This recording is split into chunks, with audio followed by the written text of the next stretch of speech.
jelaskan mengenai rancangan basis data yang digunakan untuk mendukung sistem logistik. Dalam sistem logistik, ada beberapa entitas penting yang digunakan untuk mendukung jalannya proses logistik, yaitu entitas barang, entitas penerima, entitas pengirim, entitas gudang, entitas kurir, entitas kendaraan, transaksi masuk, dan transaksi keluar. Barang adalah produk yang dikelola. Penerima adalah seseorang yang menerima barang tersebut. Pengirim adalah seseorang yang mengirimkan barang tersebut, entah itu produsen, distributor, ataupun individu. Kurir bertugas untuk mengantarkan barang ke penerima menggunakan entitas kendaraan. Gudang adalah tempat penyimpanan sementara dari barang tersebut. Selain itu, ada juga transaksi masuk yang bertugas untuk mencatat barang yang masuk ke dalam sistem logistik. Lalu ada juga transaksi keluar yang bertugas untuk mencatat barang yang keluar dari gudang untuk dikirimkan ke penerima. Di sini saya akan menjelaskan apa-apa saja tabel yang kami gunakan dalam database sistem logistik. Tabel pertama itu ada tabel pengirim dengan field ID pengirim, nama pengirim, dan telepon pengirim. Dan lalu di sini yang menjadi primary key adalah ID pengirim karena ID pengirim merupakan kode unik untuk tabel tersebut. Primary key ini untuk mencegah tidak adanya duplikat data dan tidak boleh kosong, jadi harus diisi. Lalu untuk mengisi tabelnya kita menggunakan sintak insert into, lalu nama tabel, lalu values, lalu kita masukkan data-datanya. Dan untuk menampilkan hasilnya kita menggunakan select from nama tabel. Lalu muncul seperti ID-nya 001, namanya Lutesa, dan nomor teleponnya. Selanjutnya ada tabel barang. Untuk sintaknya sama saja dengan tabel pengirim. Yang menjadi primary key adalah resi. Lalu ada tabel selanjutnya, tabel gudang. Yang menjadi primary key adalah ID gudang. Lalu ada kurir ya. Yang menjadi primary key adalah ID kurir. Lalu ada tabel kendaraan yang menjadi primary key ID kendaraan, dan di sini terdapat foreign key dan ID kurir. Ini foreign key digunakan untuk menghubungkan dua tabel. Jadi jika ada tabel yang berkaitan dihubungkan dengan menggunakan foreign key. Jadi dia sebagai foreign key ketika dia menjadi primary key di tabelnya. Di sini yang menjadi foreign key adalah ID kurir yang diambil dari tabel kurir. Tabel selanjutnya ada tabel penerima sama, yang menjadi primary key adalah ID penerima. Lalu ada transaksi masuk, tabel transaksi masuk yang menjadi primary key adalah ID transaksi. Lalu ada foreign key, resi dari tabel barang, ID pengirim dari tabel pengirim, ID gudang dari tabel gudang. Lalu ada transaksi keluar, tabel transaksi keluar yang menjadi primary key adalah ID transaksi, yang menjadi foreign key ada resi dari tabel barang, ada ID penerima dari tabel penerima, ada ID gudang dari tabel gudang, ada ID kendaraan dari tabel kendaraan.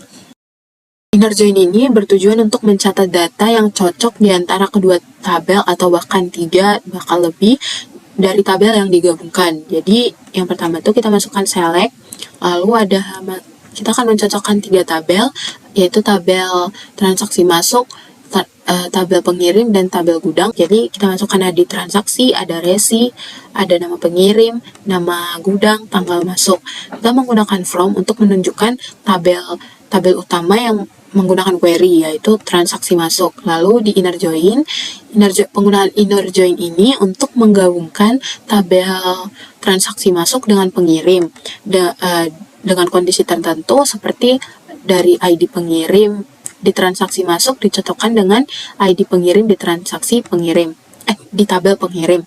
Lalu ada inner join lagi untuk menggabungkan tabel transaksi masuk dengan tabel gudang. Jadi di sini ada ID gudang dari transaksi masuk, lalu ada juga ID gudang di transaksi di tabel gudang. Jadi left join ini adalah jenis join yang menggabungkan dua tabel yang mengambil semua data dari tabel kiri walaupun tidak cocok dengan data tabel kanan. Jadi jika tidak cocok di tabel kanan, maka data dari tabel kanan akan diisi dengan 0. Lalu di sini pertama select, ada ID kendaraan, jenis kendaraan, berat maksimal, jenis kepemilikan, dan nama kurir. Penggunaan from di sini untuk menunjukkan mana yang menjadi tabel kiri. Yang menjadi tabel kiri yaitu kendaraan. Lalu penggunaan left join ini untuk menggabungkan tabel kiri dengan tabel kanannya yaitu kurir. Nah, jadi ini hasilnya. Ada ID kendaraan, jenis kendaraan, berat maksimal, jenis kepemilikan, dan nama kurirnya. Lalu ada full join. Full join ini akan menampilkan semua data dari tabel kiri, bahkan dari tabel kanan juga. Jadi di sini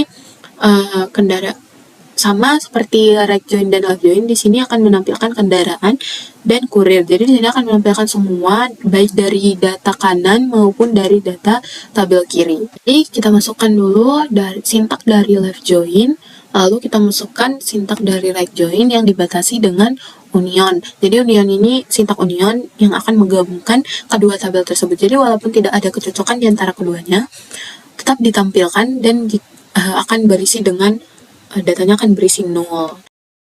Selanjutnya ada cross join. Cross join adalah join yang menghasilkan Cartesian data. Jadi di sini menggabungkan dua tabel dengan mencocokkan setiap baris tabel 1 dengan tabel keduanya. Jadi setiap baris tabel 1 dicocokkan dengan setiap baris tabel 2. Jadi kita di sini akan mencocokkan tabel kendaraan dengan tabel kurir. Jadi semua data-data dari tabel kendaraan dan tabel kurir akan dicocokkan, mulai dari ID kendaraan, jenis kendaraan, berat maksimal, jenis kepemilikan, lalu masuk ID kurir, nama kurir, dan area pengiriman. From kendaraan akan di cross join dengan kurir. Jadi seperti ini. Jadi ID kendaraan B001 akan dicocokkan dengan kelima kurir. Sanjaya, Suparno, Agung, Rian, Rama. Begitu juga dengan B002 dicocokkan dengan semua kurir. Jadi jika kolom kendaraan jika baris kendaraan ada 10 dan baris kurir ada 5, maka hasil dari cross join-nya adalah 10 dikali 5 yaitu 50. Oke, sekian. Grup digunakan untuk mengelompokkan barang berdasarkan nilai-nilai identik ke dalam suatu grup. Nah, dalam kasus ini, grup digunakan bersama dengan close-aware untuk mencari barang yang beratnya lebih dari 5 kilo. Hasilnya akan seperti ini. Yang pertama itu ada where. Where digunakan untuk memfilter data berdasarkan kondisi tertentu. Nah, pada kasus ini, di sini kondisinya adalah untuk mencari jenis kendaraan yang bernilai pick up. Hasilnya akan menjadi seperti ini. Like digunakan untuk mencocokkan berdasarkan pola tertentu dalam suatu string. Nah, di sini digunakan bersama where untuk mencari nama penerima yang depannya berawalan dari huruf fa. Limit digunakan untuk membatasi hasil dari suatu query. Di sini digunakan bersama where untuk mencari tanggal masuknya barang yang setelah 17 Februari 2024. Nah, seharusnya kalau nggak sama limit itu ada 3 baris, tapi karena di sini limit 2, jadi yang muncul hanya akan 2 baris saja.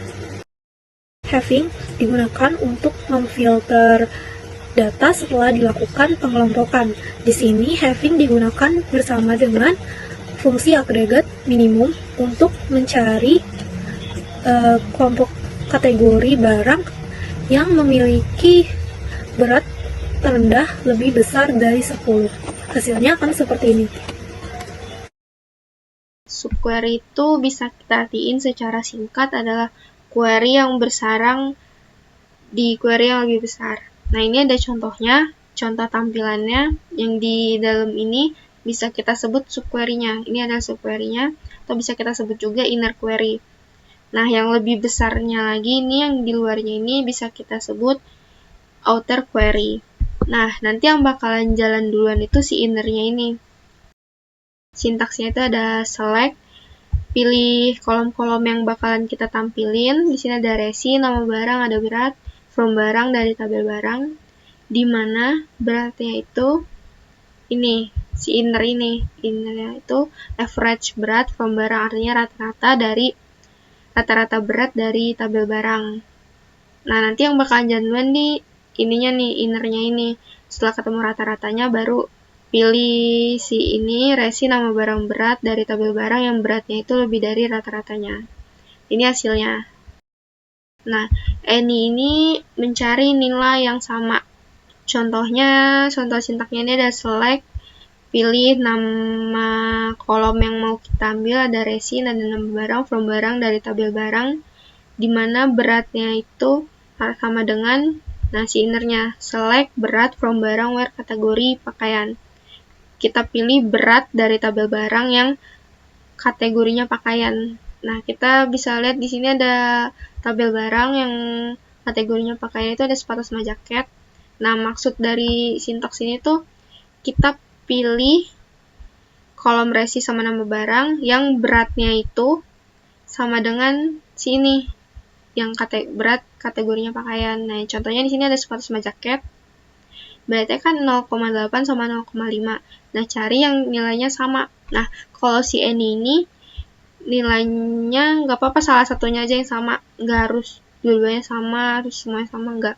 Tapi salah satunya aja.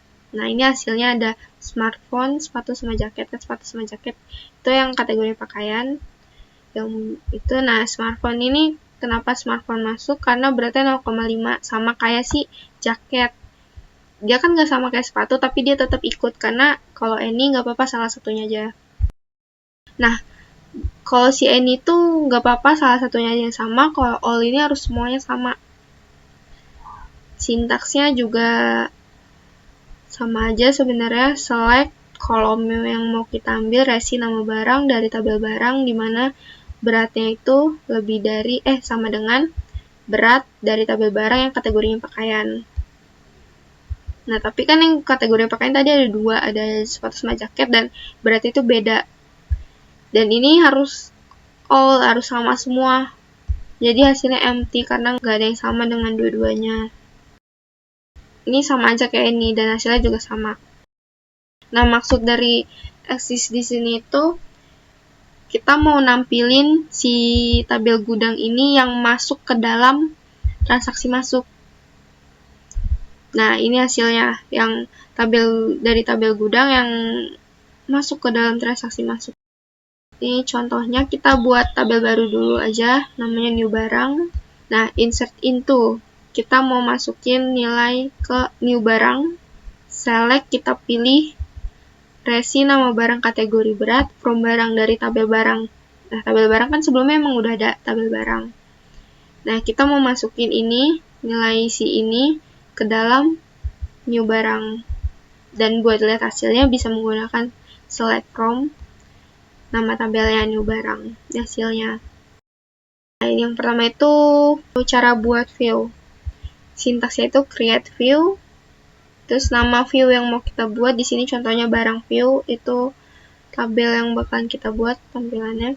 A select from barang. Nah, buat lihat view-nya bisa menggunakan select from, nama view-nya barang view. Nah, ini hasilnya. Update view ini pakai sintaks update nama view-nya. Mau kita ubah nama barangnya itu menjadi sendal, di mana resinya itu 1003. Jadi yang keubah tuh yang resinya 1003 aja. Nama barangnya diubah jadi sendal, di update jadi sendal. Nah, hasilnya bisa kita pakai select from juga. Dan ini yang resinya 1003 itu kan tadinya sepatu, sekarang udah keganti jadi sendal. Ini kita bisa lihat. Ini select from barang view-nya ada ini, terus kita drop view menggunakan sintaks drop view, nama tabelnya. Setelah query oke, kita select lagi barang view-nya, udah nggak ada, udah doesn't exist, sudah tidak ada. Berarti sudah berhasil terhapus. Ini sintaksnya create view, nama view yang mau kita buat barang count contohnya. A select count, barang count itu untuk menghitung jumlah baris yang ada dalam tabel. Nah, ini menghitung baris dalam tabel barang. Jadi kita nampilin jumlah baris yang ada di tabel barang dengan nama view-nya itu barang count. Nah, bisa kita lihat menggunakan select from, barang count, nah hasilnya 7, berarti ada 7 baris di tabel barang. Kita buat view-nya menggunakan sintaks create view, nama view-nya courier view, hasilnya kita pilih kolom-kolom yang mau kita tampilin. Di sini contohnya ada ID kurir dari tabel kurir, ada nama kurir dari tabel kurir, ada jenis kendaraan dari tabel kendaraan. From kurir dari tabel kurir, join tabel kendaraan. Dimana ID kurir di tabel kurir ini sama dengan ID kurir di tabel kendaraan. Nah, hasilnya itu bisa kita lihat menggunakan select from, nama tabelnya courier view. Dan ini hasilnya, hasil joinan dari tabel kurir dan kendaraan. Sekian dari kelompok kami. Terima kasih.